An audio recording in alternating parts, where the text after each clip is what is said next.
All right, buckle up, everybody, because today we're diving deep into a story. One you think you know. But trust me, the Lewis and Clark expedition, there's layers here, folks. We've got excerpts from some serious, in-depth historical texts, and we're going to unpack all of it. It's not just that basic, school version. Oh, absolutely not. We're going way beyond that. We're talking Jefferson's big vision, the day-to-day reality, what these explorers actually faced, all of it. Yeah, and what I find fascinating is everyone talks about the route to the Pacific. Right, that's the big thing. But President Jefferson, he had a whole bunch of reasons, motivations, some more out there than others. Sure, finding a water route across the continent, that was huge. Like a shortcut, everybody wanted that. Huge, yeah, but there was more to it. Oh, yeah, the unspoken stuff. Asserting U.S. dominance over Native American tribes, that was major. Because this wasn't just exploration, it was laying the groundwork. Yeah. For expansion, control, the whole deal. Wow, okay, so backing up a bit, how did Jefferson even come up with this whole grand plan? You gotta go back. Before Lewis and Clark even entered the picture, Jefferson was, obsessed with the West. Reading, devouring explorer accounts for years. Really? Who is he reading? Guys like, John Ledyard, you know him. I don't, actually. Almost did a similar trip, but Catherine the Great stopped him. Wow. And Captain Cook's voyages, of course. Jefferson was all over those. Even this book, Lepage du Prat's, on Louisiana. So he's building on what's already out there, but... With that very American agenda. Oh, yeah, I bet. And isn't it kind of ironic? He wants to beat Europe to the punch, be first to the West. But he's using their information to do it. It's he's relying on European explorers. Yeah. Fascinating. Okay, you mentioned planning, meticulous planning. What kind of prep went into this thing? Jefferson, he left nothing to chance. Meriwether Lewis, he didn't just get a pat on the back and a compass, specialized training, medicine, astronomy, even specimen preservation, cutting-edge stuff. Like a scientific boot camp. Exactly. Jefferson was clear. This wasn't just plant the flag and come home. Science mattered, even if it was, second to that water route. Okay, sure. But what about supplies? I've always heard they had some weird stuff. Oh, yeah. The packing list is wild. Tools, weapons, the usual, but 193 pounds of portable soup. Portable soup? What even is that? Early bouillon cubes, I guess. Concentrated meat broth. Had to last forever. No resupply trips out there. Yep. Okay, picture it. May 14th, 1804. Corps of Discovery sets off. Camp Dubois, over 40 guys, including, and this is important, York, Clark's enslaved servant. Wow, okay, diverse group for the time. Heading into the unknown, what happened? You're almost right away. Yeah. Sergeant Floyd, he dies. Probably appendicitis, the sources say. Oh, wow. Right off the bat, a reminder of the danger. And they're not exactly heading into empty land, are they? Nope. Native American tribes, those encounters, complex. That's intense, I bet. The Lakota, for example, that almost went south, fast. So not that peaceful, welcoming image you sometimes hear. What happened with the Lakota? They had expectations, years of trading, interacting with other tribes, fur traders. They weren't just going to, roll over. No, tribute, trade. They wanted something for this armed group marching through. The sources really go into it, the Lakota perspective, their demands, the suspicion. It's nuanced, not simple. So much more to it than, the usual story. Right. They managed to de-escalate, but that clash, the communication, it's a theme for sure. And eventually they needed shelter, right? Fort Manna, is that right? Yeah, and that's more than just a winter stop, think about it. That's a statement, American presence on Lakota land. Wow, yeah, that's huge.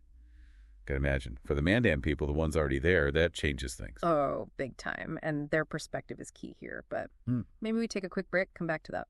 Sounds good. We'll pick up right there after the break, folks, so stay with us.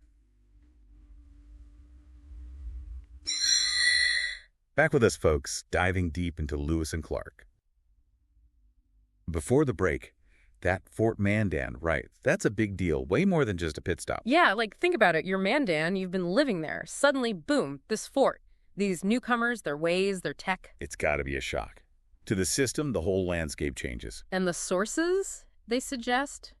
Mixed reactions, Some Mandan leaders, they saw opportunity, trade, alliances, that kind of thing. Makes sense. Got to play the hand you're dealt. But others, Wary, suspicious, like who are these people? What'll they do to our way of life? Yeah, no single answer, right. And it's not like the expedition was just building forts and being friendly. Oh no, they had orders straight from Jefferson. Intelligence gathering. Oh yeah, sizes up the tribes, their cultures, how strong are they, will they trade? But also, like, will they submit to the U.S.? Exactly. It's surveillance disguised as science. Sneaky. So it wasn't all handshakes and gifts. Well, they did have those medals, the Indian Peace Medals. With Jefferson's face on them. The man himself. But not just a nice gesture, think about it. It's diplomacy, but it's also Power move. subtle, but yeah, we're in charge now kind of vibe. And I bet they brought more than just shiny medals. Oh yeah, firepower. They had this air rifle, the Girandoni, .46 caliber, 20 rounds without reloading.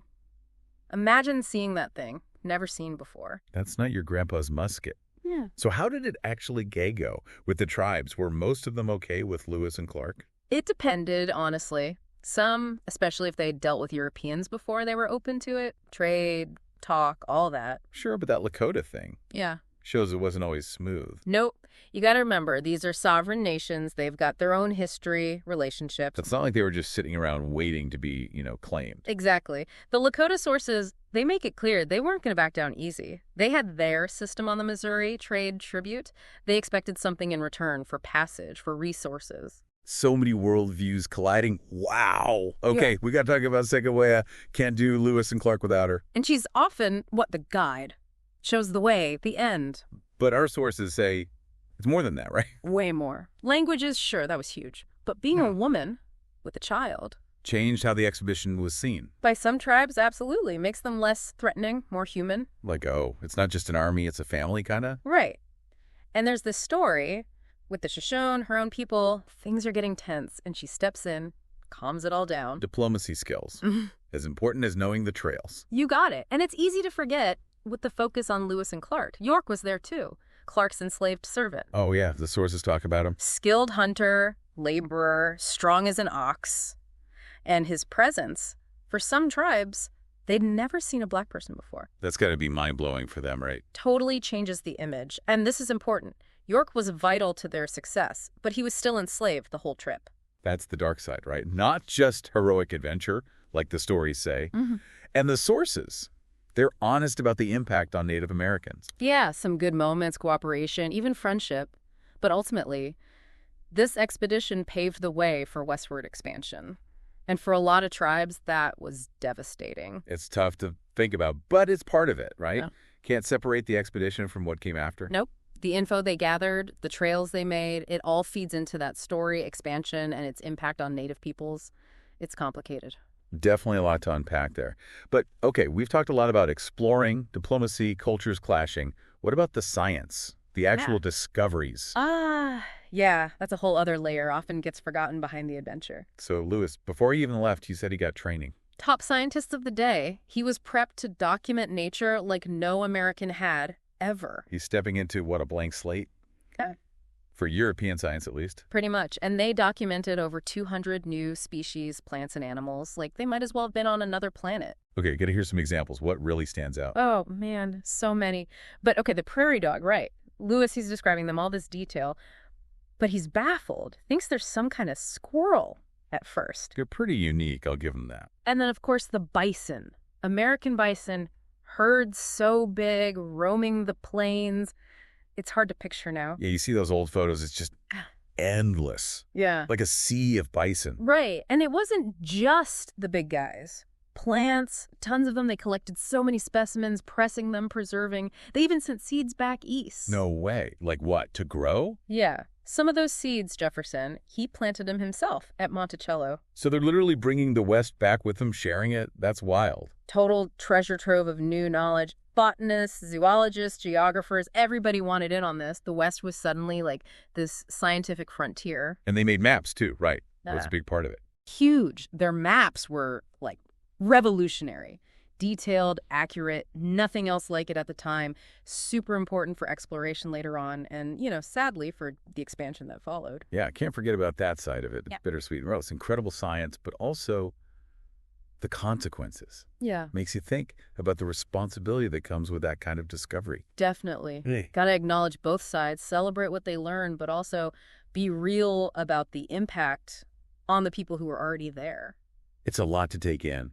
But honestly, after all this, it strikes me, Lewis and Clark, it's just so many layers. Political stuff, adventure, real human moments, the science, and those tough ethical questions. It's a story that still matters, you know? And we've just scratched the surface, really. Always more to learn, to dig into. Makes you wonder, what would Lewis and Clark think if they could see how it all turned out, how their trip changed things? I know, I want to learn more, that's for sure. That's history for you, right? Keeps you curious, makes you ask questions, dig deeper. And it's not just about the past, is it? Exploration, it's about understanding the world, our place in it. Exactly. So, look, this is the end of our deep dive for today, but keep exploring. Read those journals, check out the maps, see those different points of view. The Lewis and Clark story, it's not finished.